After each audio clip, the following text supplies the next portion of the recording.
ஒரு சிறிய கிராமத்தில் 3 நண்பர்கள் வாழ்ந்து வந்தார்கள். அவர்களின் பெயர்கள் மணி, கண்ணன், ரவி. மூவரும் ஒரே வயது, ஒன்றாக படிப்பார்கள், ஒன்றாக விளையாடுவார்கள். ஒருநாள் காலை, இன்று அருகில் உள்ள காட்டுக்குச் சென்று ஆடுகளை மேய்க்கலாம் என்று மணி சொன்னான். அம்மாக்கள் மூவருக்கும் காட்டுக்குள் போகும்போது கவனமாக இருங்கள் என்று சொல்லி அனுப்பினார்கள். மூவரும் தங்கள் ஆடுகளை கூட்டிக் கொண்டு பாடிக்கொண்டே காட்டை நோக்கி சென்றார்கள். காடு பச்சை பசேலென அழகாக இருந்தது. பறவைகள் சத்தம், மரங்களின் நிழல், அனைத்தும் சந்தோஷமாக இருந்தது. ஆடுகள் பசுமையான புல்களை மேய்ந்து கொண்டிருந்தன. சிறுவர்கள் அருகிலேயே விளையாடிக் கொண்டிருந்தார்கள்.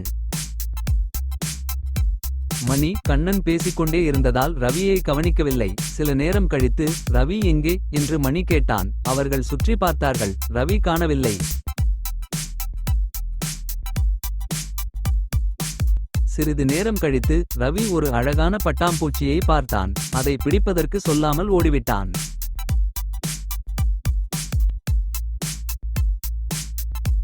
ரவி, ரவி என்று இருவரும் கூப்பிட்டார்கள். ஆனால் பதில் இல்லை. கண்ணனுக்கு பயம் வந்தது. அவன் வழி தவறி போயிருக்கலாம் என்றான். இருவரும் பயத்தை தைரியமாக மாற்றிக்கொண்டு காட்டுக்குள் ரவியை தேட ஆரம்பித்தார்கள். அப்போது சிறிது தூரத்தில் ஒரு பெரிய மரத்தின் அடியில் ரவியின் அழுகை சத்தம் கேட்டது.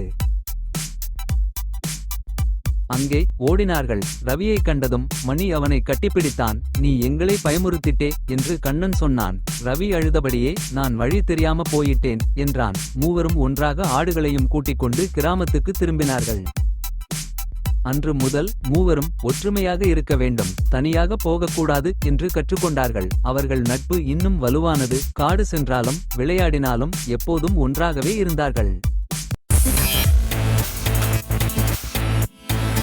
வீட்டில் அம்மாக்கள் மூவரையும் பார்த்து மிகவும் மகிழ்ந்தார்கள். சிறுவர்களுக்கு அறிவுரை சொல்லென்பாக கட்டிப்பிடித்தார்கள்.